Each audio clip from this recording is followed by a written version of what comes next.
नमस्कार, मैं आपके साथ के राणा महुआ खबर देख रहे हैं आप और आपका स्वागत है आपके खास कार्यक्रम आपका मुद्दा में। राम नाम की लूट है और लूट सके तो लूट, अंतकाल पछताएगा जब प्राण जाएंगे छूट। कबीरदास का सदियों पुराना रहा दोहा आज अचानक से चर्चा में आ गया, लेकिन इस बार चर्चा का कारण राम के नाम पर दान की लूट का है। जिस प्रभु राम के नाम पर भक्त दान करते हैं उस दान पर ही चोरी का आरोप लगा है। लगना भी जायज है, क्योंकि सवाल सिर्फ पैसे का नहीं, सवाल करोड़ों श्रद्धालुओं की आस्था का है। सवाल उस राम मंदिर का है जिसके लिए देश दुनिया से लोगों ने श्रद्धा के साथ दान दिया, और अब उसी चढ़ावे को लेकर उठे आरोपों ने कई नए सवाल खड़े कर दिए हैं। यही वजह है कि पहले जिन दान पेटियों में रोजाना 8 से 12 लाख रुपए तक चढ़ावा निकलता था, वो अब घटकर 1 लाख रुपए के नीचे आ गया है। आखिर ऐसा क्यों हुआ? क्या श्रद्धालुओं के मन में भरोसे की जगह संदेह ने ले ली है? और इसी को लेकर 6 दिनों तक चली एसआईटी की जांच में कई लोगों से पूछताछ भी हुई। चंपत राय समेत ट्रस्ट से जुड़े पदाधिकारी, आमंत्रित सदस्यों और अन्य लोगों से सवाल पूछे गए। अब जांच टीम लखनऊ पहुंच चुकी है, मुख्यमंत्री को जल्द ही रिपोर्ट्स भी सौंप देगी। लेकिन सवाल यह है कि क्या जांच सिर्फ एक औपचारिकता है या फिर सचमुच पूरा सच सामने आएगा? करोड़ों की सुरक्षा व्यवस्था के बावजूद चढ़ावे में कथित गड़बड़ी कैसे हुई? आखिर मंदिर की सुरक्षा पर 10 करोड़ रुपए खर्च होने के बाद भी ऐसे सवाल क्यों उठ रहे हैं? क्या जांच की आंच सिर्फ छोटे लोगों तक पहुंचेगी या बड़े नाम भी बेनकाब होंगे? क्या गायब चढ़ावे का हिसाब मिलेगा या रामलला के नाम पर आए दान का सही हिसाब देश को मिलेगा? आज आपका मुद्दा में इसी पर करेंगे बात। हमारे साथ मेहमान भी जुड़ेंगे, लेकिन आप सोचेगा कि जहां दान लाखों में आ रहा था, 8 लाख से 12 लाख तक, कुछ समय पर 16 साढ़े 16 लाख तक दान आया है हर दिन, लेकिन अब वही चढ़ावा 80, 85 और 90, 95 तक पहुंच गया है।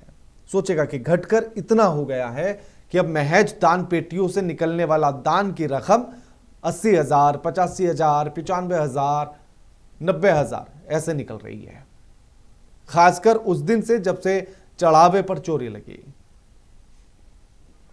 हमारे साथ बीजेपी के प्रवक्ता हैं अमरदीप त्रिपाठी, वो हमारे साथ जुड़ गए हैं। स्वागत है अमरदीप जी आपका।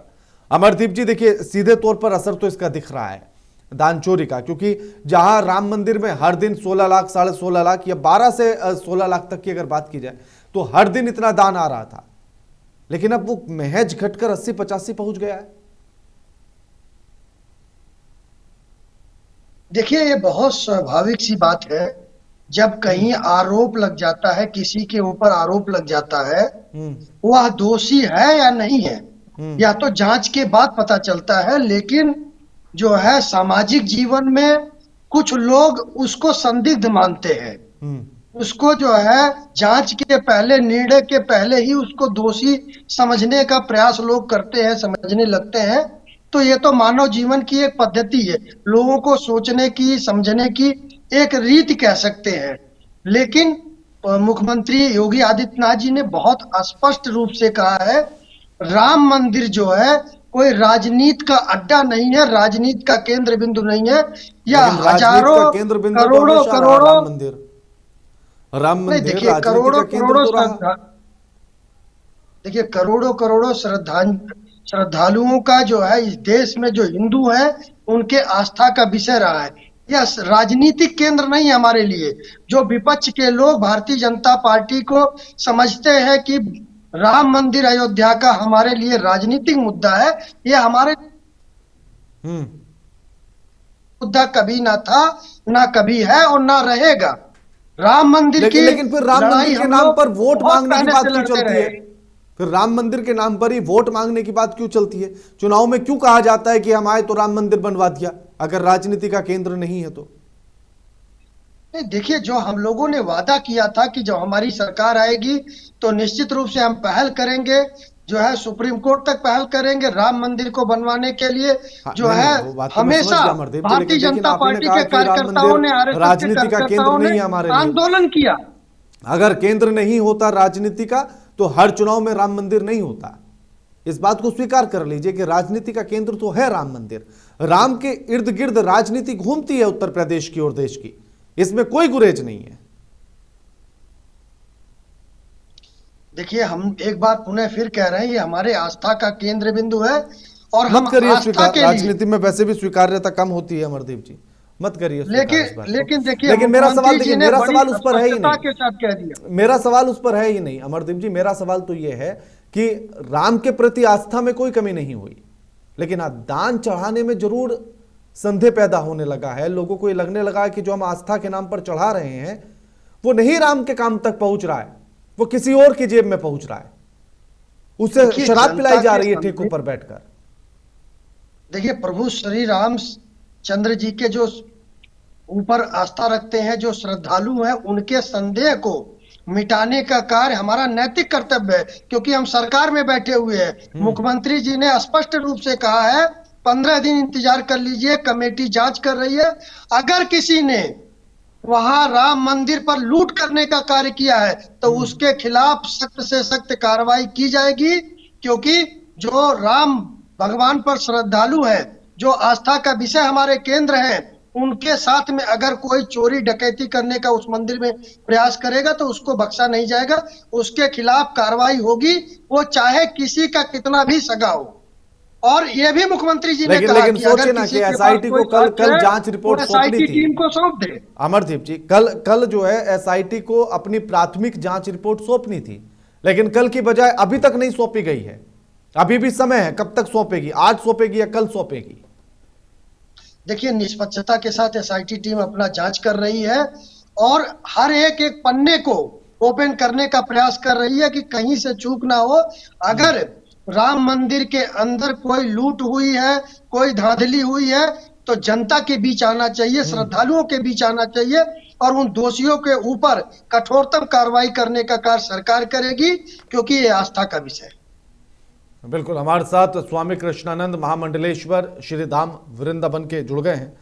स्वागत है कृष्णानंद जी आपका। कृष्णानंद जी, देखिए, क्योंकि इस बात में कोई गुरेज नहीं है कि आरोप लगे हैं और आरोप सच्चे हैं या झूठे हैं वो तो जांच का विषय है, लेकिन भक्तों के मन में जरूर इस बात को लेकर संदेह आने लगा है और इसीलिए जो दान 16-17 लाख तक पहुंच रहा था हर दिन, आज वो महज 84-85 हजार पर अटक गया है पर डे, जबकि श्रद्धालुओं की संख्या उतनी ही है।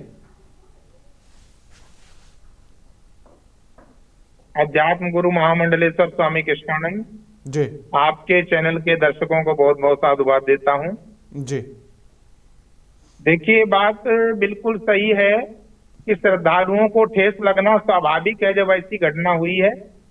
और उसमें हमारे माननीय मुख्यमंत्री योगी जी ने जो एसआईटी गठित की है, एसआईटी अपना कार्य कर रही है, तो यहाँ पर योगी सरकार के ऊपर कोई संदेह नहीं किया जा सकता है, मोदी सरकार के ऊपर कोई संदेह नहीं किया जा सकता है। रही जिन लोगों की ड्यूटी लगी थी पैसा गिनने में, चढ़ावा गिनने में, दान का पैसा संभालने में, उन लोगों के द्वारा अगर इस तरह की कोई भी गड़बड़ी हुई है तो ये बिल्कुल स्वीकार्य नहीं है। हम सभी संत महात्मा इसका विरोध करते हैं, सभी सनातनी हिंदू इसका विरोध करते हैं, क्योंकि उसके ऊपर सख्त से सख्त कार्रवाई होनी चाहिए। क्योंकि ये जो राम मंदिर है ये बड़ा संवेदनशील स्थान है, संवेदनशील मंदिर है और ये राष्ट्र मंदिर है।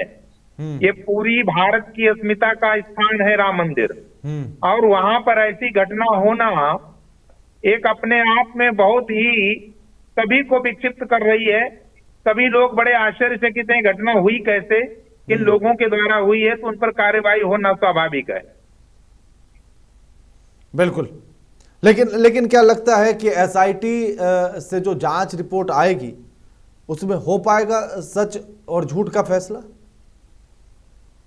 अगर ऐसा कुछ होता है कि एसआईटी रिपोर्ट संदेह के घेरे में आती है तो जांच की और भी प्रक्रियाएं हैं, सीबीआई जांच वगैरह की जाएगी, अन्य भी जांचें की जाएंगी।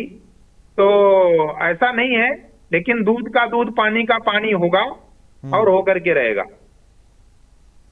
चंचल जी, क्योंकि विपक्ष लगातार आरोप ये लगा रहा है कि अभी तक आपने एफआईआर नहीं कराई है। अमरदीप जी, लगातार विपक्ष आपके ऊपर ये आरोप लगा रहा है कि अभी तक आपने एफआईआर नहीं कराई है, और जब तक एफआईआर दर्ज नहीं होगी तब तक आप उस एसआईटी रिपोर्ट का करेंगे क्या? और क्यों आप ये चाहते हैं कि एसआईटी रिपोर्ट आए फिर उसके बाद जो है एफआईआर दर्ज हो? इस प्रोसेस को पहले ही कर लें। देखिए यह वही विपक्ष है जो लगातार प्रभु श्री राम के आस्था पर प्रश्न खड़ा करने का कार्य करता था, उनके अस्तित्व पर प्रश्न खड़ा करने का कार्य करता था, उनका विरोध करने का कार्य करता है। आज उनको प्रभु श्री राम याद आ रहे हैं। लेकिन सोचिए ना, उसी विपक्ष की वजह से इतना बड़ा खुलासा भी हुआ है। उसी विपक्ष की वजह से इतना बड़ा खुलासा भी हुआ है। आज वो राम का विरोध कर रहे हैं। आज जो हमेशा सदैव राम का विरोध करते थे, आज राम की बात कर रहे हैं। ये बहुत अच्छी बात है। देखिए, भारतीय जनता पार्टी की यह जीत है कि आज जो राम भक्तों पर गोली चलवाने वाले लोग थे अयोध्या में, वो राम की बात तो कम से कम कर रहे हैं। दूसरी बात देखिए, एसआईटी जांच कर रही है, निष्पक्षता के साथ जांच कर रही है। एफआईआर भी होगा, कठोरतम कार्रवाई भी होगी। जांच पूरी हो जाने दीजिए।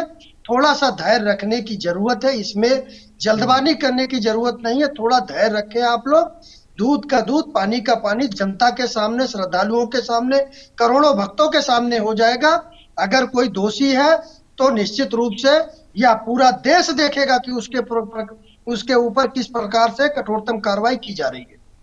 लेकिन सोचिए ना कि अगर अभी 1 से 2 दिन अगर लेट हो गई है एसआईटी की जो जांच रिपोर्ट सौंपनी थी, अगर उसमें भी 1 से 2 दिन की देरी हो रही है, तो फिर कैसे भरोसा करें कि जो रिपोर्ट में निकलेगा वो सही निकलेगा? या देरी को ही विश्वास का आधार मान लिया जाए?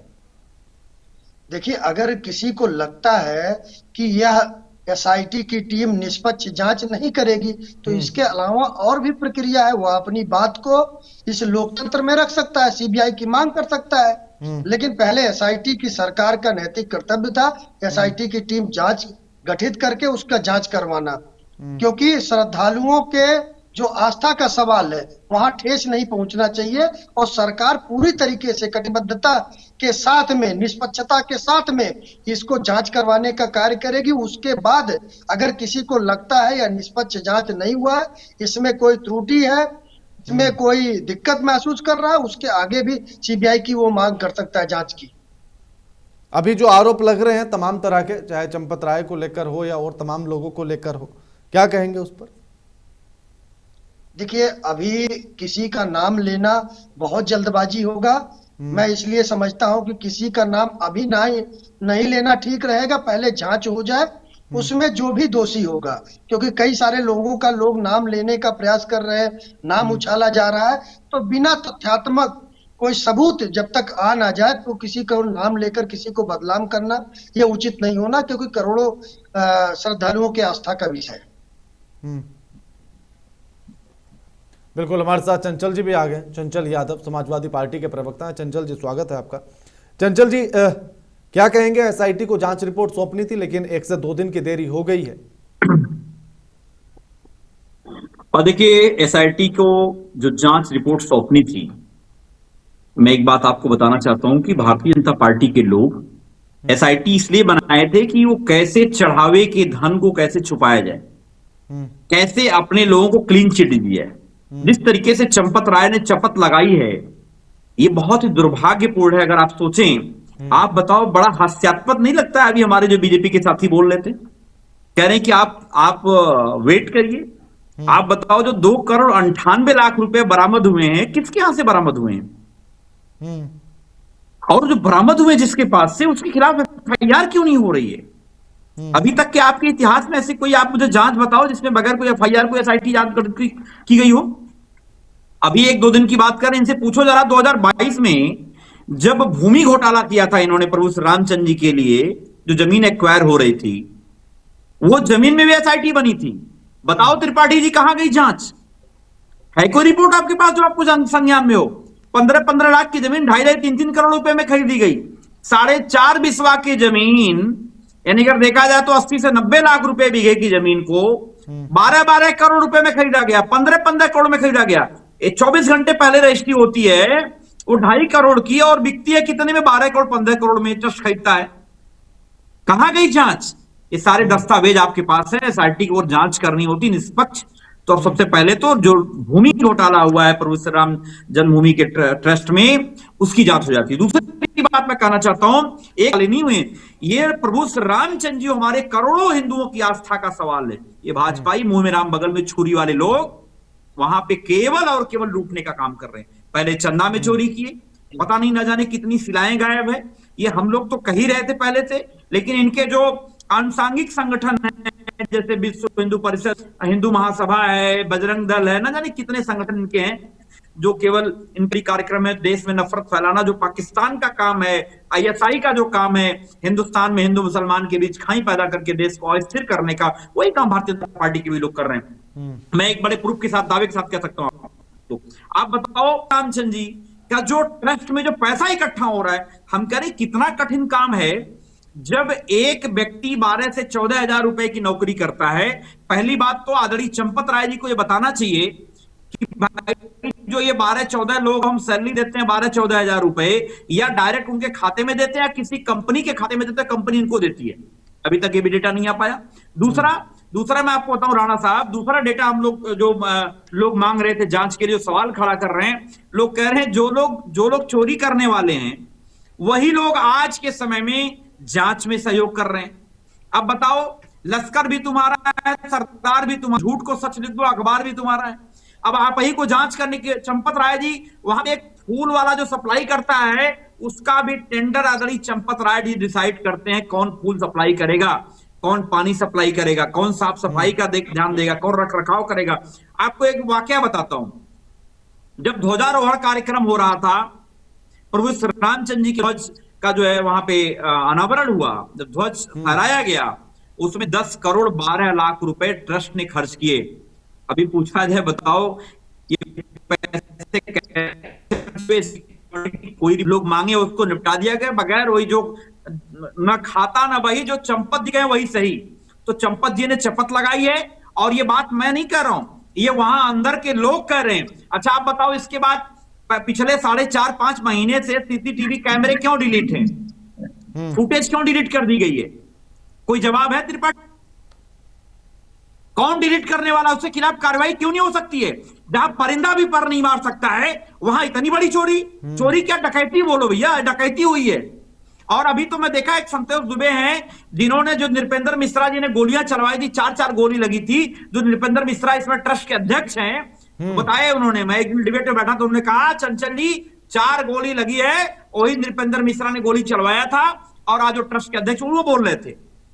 और ट्रस्ट जो श्री राम जन्मभूमि जो निर्माण समिति के अध्यक्ष हैं, वो 4 गोली लगी, वो कह रहे हैं कि कितनी सिलाएं गायब हैं, कितने सोने चांदी हीरे जवाहरात गायब हैं। ये भाजपा ही, आप बताओ क्या क्या करने वाले हैं?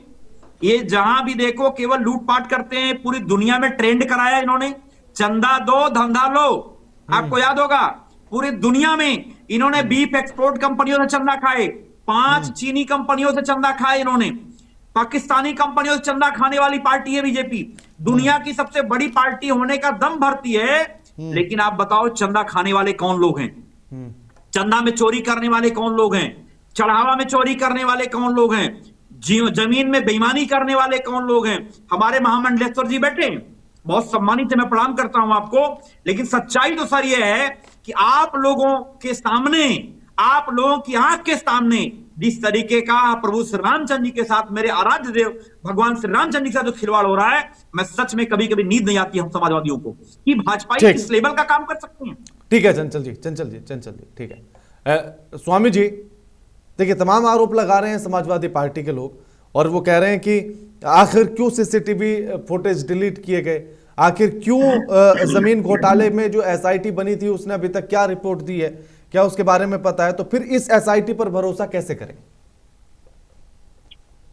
देखिए, ये जो सपा के प्रवक्ता हैं जो आरोप लगा रहे हैं, सपा के प्रवक्ता का आरोप का उत्तर तो बीजेपी के प्रवक्ता देंगे और आंकड़े पेश करेंगे। मैं संत होने के नाते, महामंडलेश्वर होने के नाते, अध्यात्म गुरु होने के नाते मेरा ये कहना है कि राम से बड़ा कोई भी पदाधिकारी नहीं हो सकता है। ये राम मंदिर का मामला है। इस राम मंदिर में जिसके द्वारा इतना घिनौना कृत्य किया गया है उसको छोड़ा न जाए।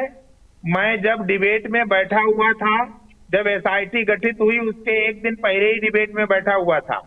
मैंने डिबेट में बोला भी था कि भाई एसआईटी गठित होनी चाहिए और माननीय मुख्यमंत्री योगी जी को आगे आकर के अपनी चुप्पी तोड़ते हुए इसमें उचित कार्रवाई करनी चाहिए। उसके अगले दिन ही एसआईटी गठित हुई है और ये सारा सब कार्य प्रारंभ हुआ है। तो मेरा ये मानना है कि माननीय मुख्यमंत्री योगी जी के ऊपर किसी को कोई संदेह नहीं है, मोदी जी के ऊपर किसी को कोई संदेह नहीं है।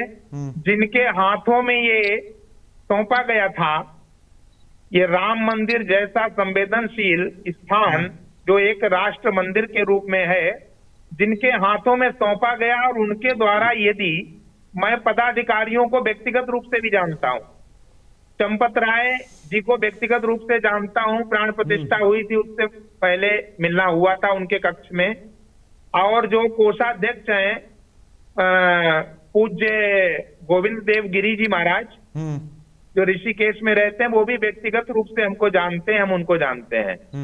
तो अब ऐसे तो आरोप नहीं लगाया जा सकता है। जब एसआईटी की रिपोर्ट आए और रिपोर्ट में किसका नाम खुल करके आता है और उसके खिलाफ कार्रवाई की जाए, अगर तब भी कार्रवाई नहीं की जाती है तब फिर हम लोग खुल करके उस बात को बोल सकते हैं। अभी इस चीज को नहीं बोला जा सकता है, क्योंकि अब ये रही बात विपक्ष और सत्ता पक्ष की बात। तो अब सपा के प्रवक्ता जो बात कह रहे हैं, इनका उत्तर आंकड़ों सहित हमारे जो भाजपा के प्रवक्ता बैठे हैं, तो ये अभी आंकड़ों सहित उनको देंगे उत्तर, उनके पास आंकड़े उपलब्ध होंगे। ठीक है, अमरदीप जी जरा जवाब दीजिए चंचल जी के सवालों का। देखिए, बिल्कुल चंचल जी के बातों का जवाब देंगे। जिनके राष्ट्रीय अध्यक्ष, समाजवादी पार्टी के राष्ट्रीय अध्यक्ष जी अयोध्या मंदिर दर्शन करने के लिए नहीं जाते हैं, लेकिन समाजवादी पार्टी के प्रवक्ता के पास में डेटा उपलब्ध हो जाता है, कितनी मूर्तियां गायब हो गई, कितने करोड़ रुपया गायब हो गया। ये बात सुनने से ही आम जनमानस को समझ में आता है कि किस प्रकार से विपक्ष के लोग भ्रम फैलाने का कार्य करते हैं। तो ये डेटा आपके पास होना चाहिए था अमरदीप जी, क्योंकि सबसे ज्यादा लोग तो आपकी पार्टी से गए हैं राम दर्शन करने, तो डेटा तो आपके पास होना चाहिए था, और आप लोगों को भनक तक नहीं लगी इस बात की। देखिए, हमारे पार्टी से लोग जाते हैं, आम जनमानस भी जाता है, जो प्रभु श्री राम में श्रद्धा रखते हैं, आस्था रखते हैं, वो सभी लोग जाते हैं। इसीलिए एसआईटी की टीम की गठन हुई है, जांच चल रही है। जांच के में दूध का दूध, पानी का पानी सबके सामने आ जाएगा। चंचल जी तो वो सवाल भी पूछ रहे हैं ना कि जमीन घोटाले में एसआईटी गठित हुई थी, क्या हुआ उस रिपोर्ट का? चंचल जी को पता होना चाहिए कि एसआईटी अगर इस तरीके से कोई जो है धांधली हुई थी तो जनता के सामने वो डेटा भी रखा गया था। कहाँ रखा गया था मुझे नहीं पता, बताइए ना। आरोप लगाना, सुन लीजिए, देखिए आरोप लगाना विपक्ष का काम है, और आज दुर्भाग्यवश जो है उत्तर प्रदेश में हमारे विपक्ष में समाजवादी पार्टी एक ऐसी पार्टी बैठी हुई है जो बिना तथ्यों के आरोप लगाने का कार्य करती है, जनता में भ्रम फैलाने का कार्य करती है। जब चुनाव आता है तो संविधान की बात करती है, और उसके बाद में आज अभी भ्रम फैला रहे हैं, पाकिस्तान की कंपनी से चंदा लेने की बात करती है।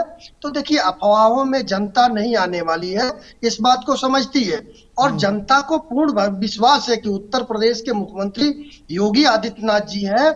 अगर अयोध्या प्रभु श्री राम मंदिर में कोई भी त्रुटि हुई है, कोई भी धांधली हुई है, कोई भी चोरी हुई है, कोई भी डकैती हुई है, तो ये डंके के चोट पर कह रहे हैं, चैलेंज करके कह रहे हैं, एसआईटी की टीम जो है जांच कर रही है, आने दीजिए रिपोर्ट को। अगर संतुष्टि नहीं होती है, मैं चंचल जी को भी कहना चाहता हूं, समाजवादी पार्टी को भी कहना चाहता हूं, आप जो है सीबीआई की मांग करिए, और भी बहुत सारी चीजें, क्योंकि हम भी चाहते हैं, सरकार भी यही चाहती है, श्रद्धालु भी यही चाहते हैं। आस्था में भगवान प्रभु श्री राम में आस्था रखने वाला एक एक व्यक्ति चाहता है कि दूध का दूध, पानी का पानी हो, और मुख्यमंत्री जी ने इसको आश्वस्त किया है, सामने आएगा। ठीक है, लेकिन पता है जमीन घोटाले वाला जो मामला लगा था उसमें एसआईटी का गठन ही नहीं हुआ था, वो तो ट्रस्ट ने नकार दिया था कि ऐसा कुछ हुआ ही नहीं है, और आप कह रहे हैं कि तथ्य सामने रखे गए थे। अमरदीप जी, नहीं, चंचल जी ने बताया ना जिस चीज को, हम देखिए चंचल जी ने बताया, चंचल जी डेटा लेके बात कर रहे थे कि क्या एसआईटी बनी, क्या बनी, ये तो जनता के सामने उस समय ट्रस्ट ने बता दिया था ना, उसमें देखिए डिस्कशन का विषय बताया नहीं था, ट्रस्ट ने तो इनकार कर दिया था, उसने कहा कि नहीं ऐसा कुछ नहीं हुआ। कुछ हुआ ही नहीं था। जो लोग वहां पर जो है ट्रस्ट के तो इसका गिर्द थे, मतलब जो ये लोग है कि चोरी वाला मामला हुआ है, इसीलिए बात एसआईटी तक पहुंची है। देखिए, चोरी वाला मामला हुआ है या नहीं हुआ है, किसी के ऊपर आरोप लगा देना जब तक तो सिद्ध फिर नहीं तो हो फिर 2 जाता है, करोड़ रिकवर तब कैसे तक हुए? बार बार यही कह रहे हैं। देखिए, किसी के ऊपर में, देखिए आज समाजवादी पार्टी के हमारे साथी बैठे हुए हैं, नृपेंद्र मिश्रा जी की बात कर रहे हैं। उस समय मुख्यमंत्री उत्तर प्रदेश का कौन था, किसके आदेश पर गोली चलाई गई थी? आज नृपेंद्र मिश्रा जी को जो है कटघरे में खड़ा करते हैं मुख्यमंत्री जी, अमरदीप समाजवादी जी, पार्टी की सरकार की। अमरदीप जी, उस समय क्या अमरदीप कार्रवाई जी, की गई थी उनके ऊपर? अमरदीप जी, अमरदीप जी, आप तो राम भक्त हैं, आप राम भक्त हैं। देखिए, नहीं संदेह कह सकते हैं, मैं इसमें आपसे कोई पूछ रहा संदेह हूँ, करने की। हाँ ना बोलिए ना, आप हैं ना? हाँ, नहीं अगर संदेह। योगी आदित्यनाथ आपको कहें कि राम मंदिर में आने वाले राम भक्तों पर डंडा फेर दीजिए, चला देंगे आप डंडा? देखिए, अगर जो है हम शासन में रहेंगे, सरकार के अंडर में नौकरी कर रहे होंगे, तो निश्चित रूप से करना पड़ेगा। तो फिर कैसे उस राम समय भक्त हुए? नृपेंद्र मिश्रा फिर को कैसे उत्तर राम प्रदेश के भक्त हुए? मुख्यमंत्री जी ने नौकरी आदेश की किया। बेड़ियां जिसको राम भक्तों पर गोली चलाने की बात मान ले, वो कैसा राम भक्त? राम ने तो नहीं कहा कि किसी के दबाव में आकर अहिंसा का साथ दे दीजिए या राम ने गलत का नहीं, साथ दे देखिए दीजिए। राम ने नहीं कहा, देखिए राम ने नहीं कहा, लेकिन उस समय उत्तर प्रदेश के जो मुख्यमंत्री थे जो है, तो उन्होंने ही इस्तीफा आदेश दे दिया देते था। नृपेंद्र मिश्रा, उन्होंने ही इस्तीफा आदेश दे दिया देते, था। इस्तीफा दे अब देते। देखिए, उन्होंने, ये तो देखिए उनका व्यक्तिगत विचार था, नहीं तो अरे व्यक्तिगत स्वार्थ था, महाराज, उनको ट्रस्ट में तो नौकरी आपने करनी बैठाया थी। है ना, ट्रस्ट में तो आपने बैठाया है, देखिए, वकालत आप उनकी कर रहे हैं। देखिए आज हम उनकी वकालत कर रहे हैं, ट्रस्ट में बैठे थे, लेकिन उस समय स्थिति क्या थी, वो नौकरी कर रहे थे, अपने जो है लेकिन नौकरी का जो धर्म ये पालन कर डिसीजन रहे ना थे। ले पाए, इसका मतलब तो फिर ये है कि वो आज भी कुछ गलत कर सकते हैं, आज भी सत्ता के दबाव नहीं, में कुछ भी कर सकते हैं वो।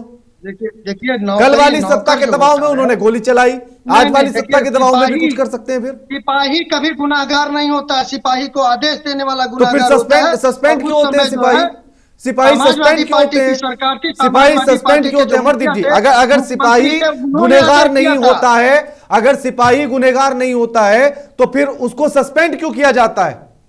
उसको नौकरी से क्यों हटाया जाता है? फिर सत्ता में बैठने वाले लोग हटने चाहिए, किसी भी मामले की बात हो, बताइए। नहीं, देखिए जब मुख्यमंत्री जी ने आदेश किया तभी उस पर कार्रवाई हुई थी। जो है उत्तर प्रदेश में अगर कोई कार्रवाई मुख्यमंत्री योगी आदित्यनाथ जी कहते हैं, आदेश देते हैं, तो प्रशासन उसको फॉलो करता है। गलत या सही? प्रशासन धर्म, गलत या सही? नौकरी धर्म और गलत या जाति सही? देखकर काम नहीं होता है। तो हो सकता बताइए है अमरदीप नृपेंद्र जी, मिश्रा गलत या की सही? जगह कुछ पर भी आदेश उस मिलेगा समय तो कर कोई लेंगे पूरा। मुसलमान होता, गलत या उस सही? समय कोई मुसलमान हो सकता था। नहीं, नृपेंद्र मिश्रा जी के जगह पर अगर कोई मुसलमान होता, हाँ। उस समय उनके पद पर बैठा होता, तब क्या करते? वो भी आदेशों का पालन करता। तब आज हम उसको तो क्या कह फिर आप सकते थे उसको कि ये ट्रस्ट में नहीं मुसलमान था, बैठाते ना, इसलिए उसने फिर जो है फिर आप गोली उस चलवाई। मुसलमान को ट्रस्ट में नहीं बैठाते। बताइए, आप बैठाते ट्रस्ट किसी में मुसलमान को ट्रस्ट में? नहीं, मुसलमान को ट्रस्ट में नहीं बैठाते, किसी यादव को बात नहीं खत्म हो गई। बैठाते, किसको। देखिए, जब आप जो पद पे नौकरी कर रहा था, गुनाहगार वह नहीं होता, गुनाहगार मुखिया थे उस ना समय। ना, देखिए अब गुनाहगार तो वो भी है। अगर समाजवादी मैं राम पार्टी के भक्त देखिए, हूं, जिसने अगर गोली मैं राम चलवाई भक्त हूं, उसको, नहीं वो अमरदीप जी, गुनाहगार नहीं हो सकते हैं। अमरदीप जी स्वीकार कीजिए इस बात को, अगर मैं राम भक्त हूं तो किसी के दबाव में राम भक्तों पर तो नहीं अत्याचार करूंगा, चाहे नौकरी से इस्तीफा देना पड़ जाए। आज मेरा चैनल भी अगर मुझ पर दबाव बनाए, अगर आज मेरा चैनल मुझ पर दबाव बनाए, तो राम भक्तों के खिलाफ नहीं बोलूंगा, क्योंकि राम भक्त हूं। और दबाव में आकर अगर बोल जाता हूं तो फिर राम भक्त नहीं हूं। देखिए, मैं बड़ी विनम्रता के साथ कह रहा हूं कि जो उस समय के मौजूदा मुख्यमंत्री थे, वो उनकी नैतिक जिम्मेदारी थे, गुनाहगार वो है। नहीं तो आज आप अगर तो इस गुनहगार प्रकार से कह ही कोई रहे, मैं तो ये होता कह रहा है, हूं ना कि तो मुख्यमंत्री अगर गुनाहगार जो गुनहगार थे मौजूदा तो मुख्यमंत्री उनको तो होगा, जनता ने उसको बैठा पकड़े। दिया बाहर, उनकी पार्टी को जनता ने बाहर बैठा दिया अगर वो गुनहगार थे तो। लेकिन जो इसीलिए ऑफिसर जनता ने- गुनहगार था वो ट्रस्ट में बैठ गए हैं सबसे बड़े राम भक्त होकर, और आप कह रहे हैं कि गोलियां चलवाई, गोलियां चलवाई, गोलियां चलवाई। चलाने वाला हाथ कौन था? कि जो वहां पर जो सिपाही कार्य कर रहे थे, उन्होंने गोली चलवाई, वो अपने जो है नौकरी धर्म का पालन किया, उसमें उनको हम गुनाहगार नहीं साबित कर सकते। ऐसा जो फिर ऊपर ऑफिसर से किस आदम काम का जो मुख्यमंत्री सही आया, गलत का फैसला नहीं कर मुख्यमंत्री पाए? के ऑर्डर के अनुसार वहां गोली चलाई गई। वो तो अपना, देखिए वो धर्म का पालन कर रहे थे, उनका धर्म था नौकरी करना। जो शासनादेश आया उन्होंने उसको ठीक फॉलो है। किया। अब किसी सिपाही ने अगर गोली चलाई उसको हम गुनाहगार मानेंगे, और मुख्यमंत्री जी को जो है, स्वर्गीय श्री मुलायम सिंह जी को उस समय जो है अगर हम निर्दोष मानेंगे तो ये तो नाजायज है। निर्दोष के लिए तो मैं कह ही नहीं रहा, निर्दोष मानने के लिए मैं कह ही नहीं रहा हूं, लेकिन मैं ये कह रहा हूं कि अगर मुख्यमंत्री उस समय के अगर गुनहगार थे तो फिर वो ऑफिसर भी गुनहगार थे जिन्होंने उस आदेश का पालन किया, उनको आप राम भक्त घोषित नहीं कर सकते। चंचल जी, बिना आदेश के तो गोली नहीं चली होगी। नहीं, देखिए, एक बात तो सबसे पहली बात यह है कि माननीय सर्वोच्च न्यायालय की आदेशानुसार उस समय तत्कालीन मुख्यमंत्री श्रद्धेय थे और उन्होंने, माननीय सर्वोच्च न्यायालय का आदेश था कि किसी भी सूरत हाल में भारी विध्वंस नहीं होना चाहिए। उस आदेश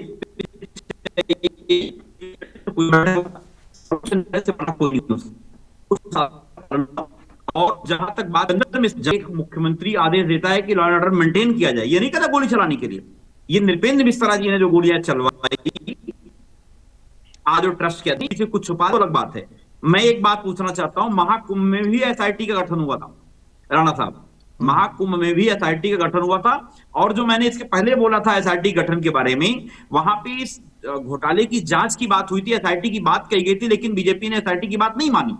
खुद ट्रस्ट ने अपने आप को खुद जो है पाक साफ साबित होकर के रिपोर्ट लगा दी कि हम भैया कोई घोटाला नहीं किए, जबकि सच्चाई ये थी राणा भाई कि आप बताओ 2.5 करोड़ की जमीन आज हम रजिस्ट्री करा रहे हैं, कल हमने 18 करोड़ में ट्रस्ट को बेच दिया। ये मजाक नहीं है। बताओ, ये सीधे आंख में धूल झोंकने वाली बात है। अब आता हूं दूसरी बात पे। आपको याद होगा प्रयागराज के रहने वाले हैं आदरणीय दीनानाथ वर्मा जी, इंजीनियर दीनानाथ वर्मा जी।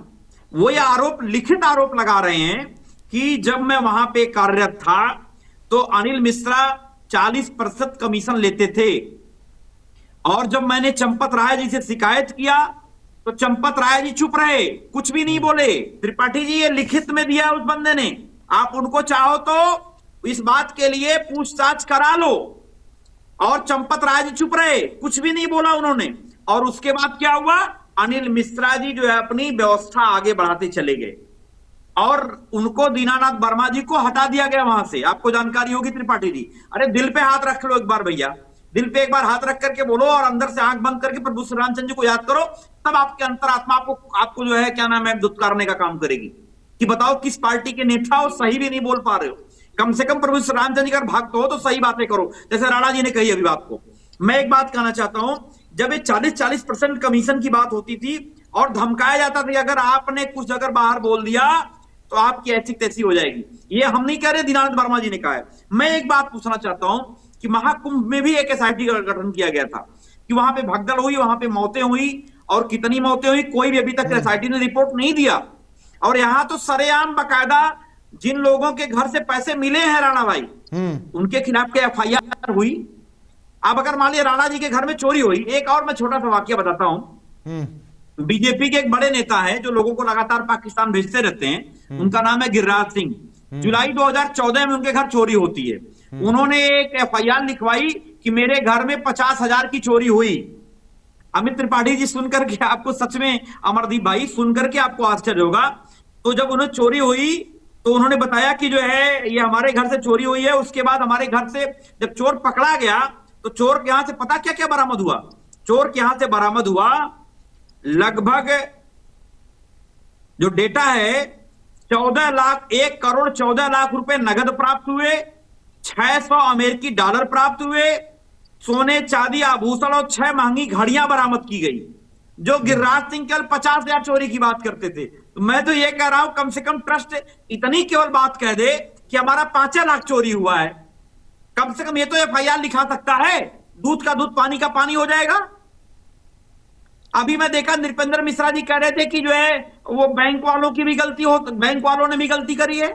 अरे भाई, बैंक के कर्मचारी आते हैं काउंटिंग करने के लिए, अभी 1 रुपए का हिसाब अगर उनका गड़बड़ हो जाए, शाम तक वो पहले अपनी लिखा पढ़ी करते हैं। मेरे तमाम साथी बैंक में नौकरी करते हैं। अब ये बीजेपी वाले खुद चोरी करके दूसरों के ऊपर इल्जाम लगाना चाहते हैं। ये लगातार प्रयास में लगे हुए, कोई मुस्लिम एंगल देखा जाए, कोई हिंदू मुसलमान एंगल देखा जाए, कहीं नफरत फैलाने वाला एंगल देखा जाए। जब कुछ नहीं मिल रहा है तो पहुंच जा रहा है 1990 में राम सेवक की गोली की बात करने लगे, राम सेवक ऊपर गोली हत्याकांड की बात करने लग रहे हैं। ये पहुंच जा रहे हैं। ये नहीं कह रहे कि हमने चंदा चोरी किया।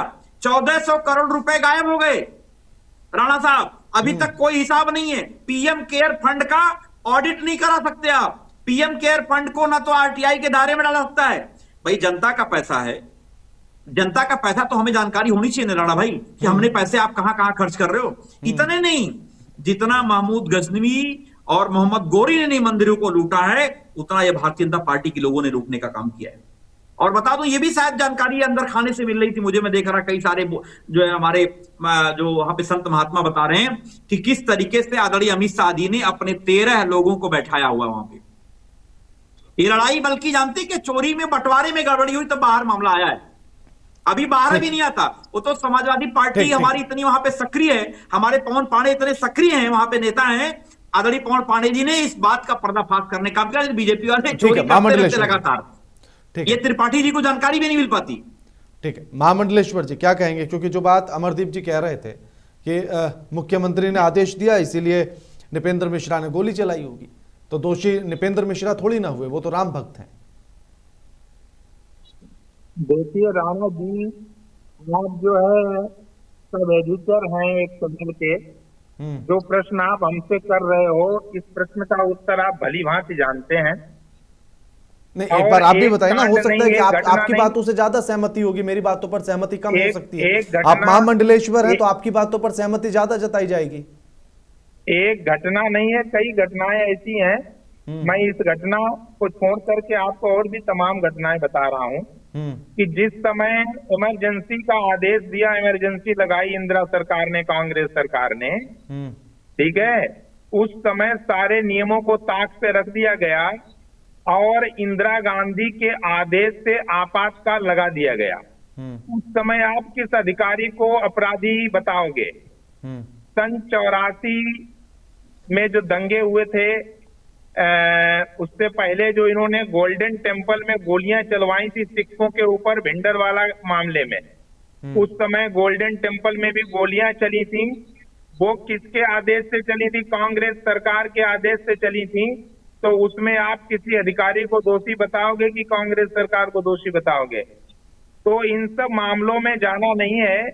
हम तो यहाँ जो वर्तमान में जो मुद्दा चल रहा है, लेकिन महामंडलेश्वर जी सवाल ये है कि उन किसी भी अधिकारी को फिर वापस लाकर जो है किसी मंदिर के ट्रस्ट में नहीं बैठाया गया ना, सबसे बड़ा भक्त बनाकर उसी मंदिर का। हो सकता है कि नृपेंद्र मिश्रा, ये तो सरकार ही बता सकती है, हो सकता है नृपेंद्र मिश्रा इस योग्य रहे होंगे तो उनको रखा गया होगा, क्योंकि नृपेंद्र मिश्रा को क्लीन चिट देने वाले हम नहीं हो सकते हैं, क्योंकि नृपेंद्र मिश्रा की जन्म कुंडली हम नहीं जानते हैं। ये तो सरकार ने उनको देखा होगा, किसी कारण से रखा होगा, ये तो सरकार ही जानती होगी, उस बारे में तो नहीं कहा जा सकता है। लेकिन अभी जो वर्तमान में राम मंदिर में जो घटना घटित हुई है चोरी की, तो चोरी तो हुई है, घटना तो घटित हुई है, इससे तो इनकार नहीं किया जा सकता है। और इसमें कौन लोग ऐसे हैं जो मैंने उस दिन भी बताया था कि जो मंथरा का काम कर रहे हैं, जिन्होंने इस तरह से राम मंदिर में ये कार्य, ये कृतज्ञ बन करके कि राम क्या ही दिया हुआ खा रहे हो और उसी में सेंध लगा रहे हो, ऐसे लोगों को चिन्हित करके और उनको दंडित करना चाहिए। तो क्योंकि ऐसा घिनौना कृत्य जो है राम मंदिर के अंदर जिसने किया है, उसको वहां रहने का अधिकार नहीं है। मैं वर्तमान मुद्दे पर बात करता हूं। ठीक है, अमरदीप जी, कितनी मंत्रा होंगी राम मंदिर के भीतर?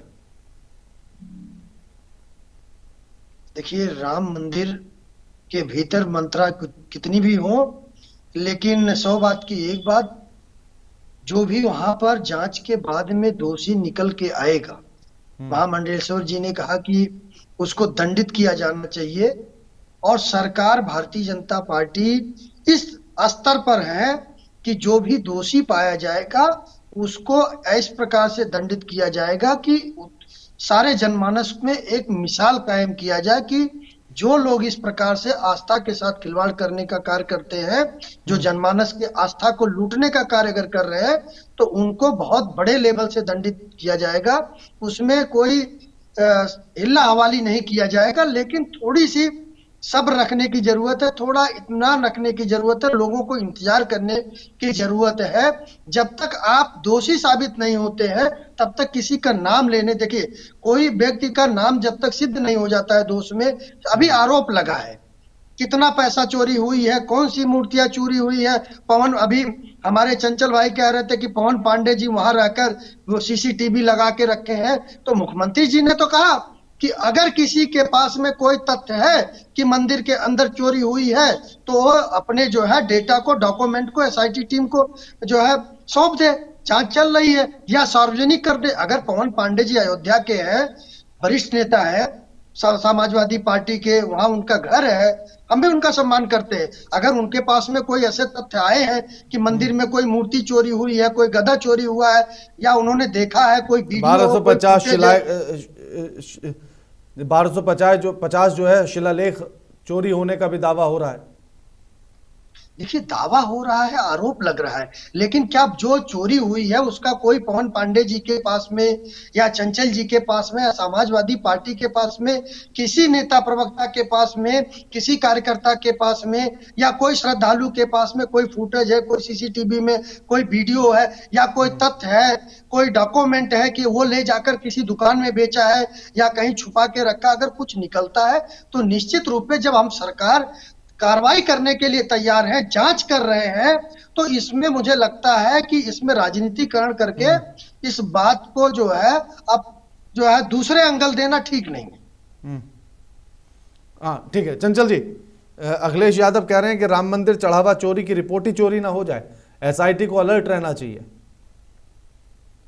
सच में अलर्ट तो रहना ही पड़ेगा, क्योंकि भारतीय जनता पार्टी के लोगों से आप क्या उम्मीद कर सकते हो। अभी ये कह रहे हैं कि अगर कोई चोरी हो तो बताओ। अरे भाई, जो शिलालेख आपके पास 1250 है वो सार्वजनिक कर दो कि भाई हमारे पास पड़ी हुई है, ये है हमारे पास। ये तो आपको पता है कि नहीं पता, 2002 में चोरी का आरोप लगा था, ये अभी का नहीं है, और वो अभी तक जो है वो गायब है, किसके पास है ये पता नहीं है। लेकिन जो साक्ष्य आपको दे रही है समाजवादी पार्टी, कई बार लोग दे चुके हैं, और आपके दैनिक भास्कर, दैनिक जागरण ने बाकायदा रिपोर्टिंग करी है, अमर उजाला ने निकाला था कि 2,98,00,000 रुपए जिन जिन लोगों के घरों से पकड़े गए, क्या उनके खिलाफ आपने एफआईआर करी? क्या उन्हें आप चोर मानते हो कि नहीं मानते हो? ये सवाल है कि नहीं सवाल है, मुझे बताओ। दूसरा सवाल मेरा यह है कि जो लोग 12 से 14,000 रुपए की नौकरी करने वाले लोग हैं, जिनके पास बड़ी बड़ी महंगी महंगी गाड़ियां और कई सारे होटल, अस्पताल, न जाने क्या क्या बना लिए वो लोग, क्या वो इसके दायरे में नहीं आते क्या आपके? त्रिपाठी जी, सरेआम आंख में धूल झोंकने वाली बात हो रही है। और ये कौन नहीं जानता है, जिन लोगों ने पिछले 5-7 सालों में कितनी बड़ी बड़ी, अभी कोई मैं देख रहा था, कोई केडी तिवारी हैं, उन्होंने 2.5 करोड़ की प्रॉपर्टी अभी रजिस्ट्री कराई है, कोई देख रहा था, मैं पेपर में एकदम देखा, मैं कोई डाला था। तो ये तमाम चीजें जांच का विषय है कि नहीं है? अब आप कह रहे हो कितना समय चाहिए इनके खिलाफ, तो कम से कम प्रथम दृष्टिया एफआईआर तो होनी चाहिए, नहीं होनी चाहिए थी? ये बताओ, मजाक नहीं बना दिया संविधान का आपने? और उसके अलावा एक अभी मैं देखा, महात्मा जी कह इनको 60,000 साल तक जो है ऐसे लोगों को जो है उसमें खोलते हुए, क्या नाम है, तेल में भस्म होना पड़ेगा, ऐसा पाप लग जाएगा, ये लग जाएगा, कीड़े की जिंदगी जीनी पड़ेगी नरक में, नरक में जिंदगी जीनी पड़ेगी। आप बताइए राणा भाई, अरे उनके खिलाफ एफआईआर करो त्रिपाठी जी, संविधान का सहारा लो, संविधान से उनको न्याय दिलाओ। जो लोग महामंडलेश्वर जी कुछ कहना चाह रहे हैं, महामंडलेश्वर जी। और चंपत राय जी, और सर चंपत राय जी के खिलाफ सबसे पहले एक्शन लो आप, जिन्होंने शपथ लगाया है। चंचल जी, जिनकी निगरानी में सारी चीजें हैं। चंचल जी लौट रहा हूं आपके पास। हाँ महामंडलेश्वर जी, देखिए, जो शास्त्रों में लिखा है कि कौन सा पाप करने से कौन सा दंड भोगना पड़ता है, तो उसकी कोई मजाक उड़ाने की बात नहीं है। जो हमारे शास्त्र हैं वो झूठ नहीं बोलते हैं। नहीं महामंडलेश्वर जी, क्योंकि सवाल यहाँ ये है कि नरक में क्या होगा, नरक में क्या होगा वो अलग बात है, लेकिन कम से कम धरती पर तो इंसाफ हो जाए। सुनिए, पहले सुनिए कि वो जो नरक भोगना पड़ेगा वो तो बाद की बात हो गई, और वो कोई हंसी उड़ाने वाली बात नहीं, वो हमारी शास्त्रीय बात है और एकदम बिल्कुल सत्य है, प्रामाणिक बात है। लेकिन वर्तमान में अगर कोई अपराधी है तो उसको संविधान के अनुसार दंड दिया जाएगा। तो संविधान की बात यहाँ पे करना ठीक है। यहाँ पर हमारे जो शास्त्रों में, पुराणों में कौन कौन से कर्म करने से कौन कौन से पाप भोगने पड़ते हैं, वो चीजें एक अलग है, उसकी यहाँ पे चर्चा करना व्यर्थ है, उसके वो यहाँ पर कोई औचित्य भी नहीं बनता है। नहीं, तो ये बात तो फिर उनको भी समझनी चाहिए ना, जो संत महात्मा उन बातों का जिक्र कर रहे हैं। तो उन्होंने गलत क्या कहा भाई? किसी संत महात्मा ने कहा कि भाई इसको पाप भोगना पड़ेगा, नाली का कीड़ा बनना पड़ेगा खौलते तेज में, तो उसमें क्या उन्होंने शास्त्र की बात बताई? तो भाई पाप किया है तो पाप भोगना पड़ेगा। तो इसका मतलब ये थोड़ा ही है कि वर्तमान में संविधान के अनुसार उसको दंडित नहीं करना चाहिए, ऐसा तो नहीं कहा किसी ने। अगर लेकिन ये भी तो नहीं कहा ना कि उसको संविधान के तहत दंडित किया जाए। नहीं, ऐसा अगर किसी महात्मा ने कहा हो तो आप नाम बताइए, मैं बात करूंगा। तो किसी ने उस बात को लेकर जोर भी तो नहीं दिया। नहीं, मैं तो जोर दे रहा हूँ, मैं भी तो संत हूँ, बैठा हूँ तुम्हारे सामने। मैं आपकी बात नहीं कर रहा, मैं उनकी बात कर रहा हूँ जो उन बातों को कह रहे थे, जो शास्त्रों की बात कर रहे थे। क्योंकि ऐसी बात करने से ऐसा लगता है कि शास्त्रों को दीवार बनाया जा रहा है। नहीं, शास्त्रों की बात अलग है, वो तो भोगना ही पड़ता है हर किसी को। वो तो आप भूल जाइए, जो चोरी हुई है भूल जाइए, इनको तो भगवान अपने आप सजा दे देंगे। भगवान सजा देंगे वो तो एक अलग बात हो गई, लेकिन यहाँ संविधान भी तो सजा देगा। संविधान का अपना एक नियम है, कानून है, कानून सजा नहीं देगा क्या? भगवान की सजा तो वो तो एक अलग हो गई, लेकिन यहाँ तो संविधान के अनुसार सजा मिलेगी। अमरदीप जी, चंचल जी ने कहा कि एफआईआर कराने में दिक्कत क्या है? एफआईआर तो करा लीजिए। नहीं, देखिए एफआईआर भी होगा। महामंडलेश्वर जी ने कहा शास्त्रों के हिसाब से किसको क्या सजा मिलेगा, धर्म के हिसाब से क्या मिलेगा, वो अलग विषय है। लेकिन आज लोकतंत्र में जो बाबा साहब का संविधान है, जिससे पूरा देश चलता है, जिसको फॉलो किया जाता है, उसके अकॉर्डिंग जो भी इसमें दोषी रहेगा उसके खिलाफ एफआईआर भी होगा, उस पर कार्रवाई भी होगा, और उस कार्रवाई के बाद में देश की प्रदेश की जनता देखेगी भी कि किस प्रकार से योगी आदित्यनाथ जी के नेतृत्व में उत्तर प्रदेश में कठोर निर्णय लिए जाते हैं। जो आस्था के साथ खिलवाड़ करने वाले लोग हैं उनके ऊपर कैसे कठोरतम कार्रवाई की जाती है। देखिए, ये समाजवादी पार्टी की सरकार नहीं है कि जो है बुलडोजर भी चलेगा क्या उनके घरों पर? समर्थन देने का कार्य किया जाता है। अमरदीप जी, बुलडोजर भी चलेगा क्या? का कार्य हमने किया जी। बुलडोजर भी चलेगा क्या आरोपियों पर? देखिए, हमने क्या कहा?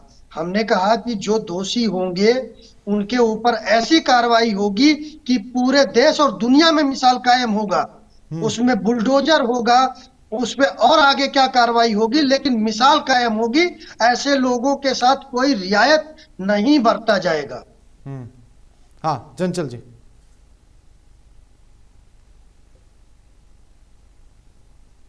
चंचल जी, बस त्रिपाठी जी से एक बात पूछ लीजिए कि महाकुंभ में जो एसआईटी का गठन हुआ था, किसके खिलाफ बुलडोजर चलाया आपने? किसको आपने सस्पेंड किया? किसके खिलाफ आपने कार्रवाई की? क्या जो आप बताते हो 30-35 लोगों की मौतें हुई हैं, क्या उनकी जान का कोई मोल नहीं है? क्या उन्हें न्याय नहीं मिलना चाहिए? आपने क्या न्याय दिया और कितना समय हो गया? ये सवाल महत्वपूर्ण नहीं है क्या? उसी तरीके से ये एसआईटी केवल लीपापोती करने के लिए बनाई गई है। चंपत जी को बचाने के लिए, नृपेंद्र मिश्रा जी को बचाने के लिए बनाई गई है। इस तरीके से चंपत जी ने शपथ लगाई है और ये सबको ही जानता है। आदरणीय महामंडलेश्वर जी यहाँ पे हैं, उनको भी पता है किस लेवल की कितनी चोरी हुई है। त्रिपाठी जी भी हमारे भोले भाले आदमी थोड़ी, ये भी जानते हैं, हर कोई पता है। राणा साहब आपको ही पता है। लेकिन सबसे बड़ा सवाल यह है कि आप बीजेपी आदरणीय मुख्यमंत्री जी केवल जो है बाबर से लेकर औरंगजेब से लेकर सबकी बातें करने वाले, क्या उनके खिलाफ कार्रवाई करने की हिम्मत दिखा पाएंगे? क्या उनके पैरों में गोलियां मारी जाएगी? क्या उनके हाफ इनकाउंटर होंगे? क्या उनके घरों पे बुलडोजर चलेगा? आपको याद होगा कोडीन कप सिरप वाले मामले में मुख्यमंत्री का एक स्वजाती व्यक्ति था, जो पुलिस था, जिसने करोड़ों रुपए की कोठी बनाई थी, उसके घर पे बुलडोजर बाबा का नहीं चला। लगभग लोग अनुमान लगा रहे 10 करोड़ की कोठी थी जो दिखाया जा रहा था। बताओ त्रिपाठी जी, बुलडोजर चला बाबा का? बीजेपी के लोग जो हैं ये देखते हैं, जाति देखते हैं। बुलडोजर की इनकी 2 आंखें हैं, वो देखती हैं कौन से जाति का है, कौन से धर्म का है, कौन सी पार्टी का है, कौन से संप्रदाय का है। उस हिसाब से उत्तर प्रदेश की पुलिस न्याय देती है। आपको याद होगा बीजेपी के एक विधायक लखीमपुर खीरे की वर्मा जी, जिनको मुख्यमंत्री का स्वजाती व्यक्ति पब्लिक प्लेस में दड़ा दड़ा के पीटा, अवधेश सिंह। आप मुझे बताओ त्रिपाठी जी, एफआईआर हुई? कोई कार्रवाई हुई? कोई बुलडोजर चला? और पता वो विधायक राणा भाई आपको सुन के आश्चर्य होगा, एक 15 से 20 दिन बाद जब विधानसभा सत्र स्टार्ट होता है, वो विधायक सत्र का हिस्सा नहीं लेता है। वो कहता है मैं क्या मुंह लेके जाऊंगा सदन में। आप कहां जी रहे हो उत्तर प्रदेश में साहब? ये उत्तर प्रदेश है साहब, एक ऐसे मुख्यमंत्री का प्रदेश है जो जाति देखता है, धर्म देखता है, तब न्याय की बात होती है। और ये पुलिस इतनी भ्रष्ट हो चुकी है, यहां पे भ्रष्टाचार इतना चरम पे है। तो इतना नहीं, यही की बात छोड़ दो आप, आज पूरे देश में क्या माहौल है? जो लोग दो लाल किले की प्राचीर से भ्रष्टाचार की बात करते थे, जो लोग, आप बताओ हिंदुस्तान के इतिहास में ऐसे किसी मुख्यमंत्री का नाम बताओ, महामंडलेश्वर साहब आप बताओ, जिसके खिलाफ, जिसने 5 लाख रुपए पब्लिक प्लेस पे नोट लेते हुए चोरी करते पकड़ा गया हो, घूस लेते पकड़ा गया हो, उसकी वीडियो प्रधानमंत्री जी ने शेयर किया था, बीजेपी के लोगों ने शेयर किया था। आज वो बेचारा शुभेंदु अधिकारी कितना ईमानदार व्यक्ति है बीजेपी की नजर में, आज वो मुख्यमंत्री बना बैठा है।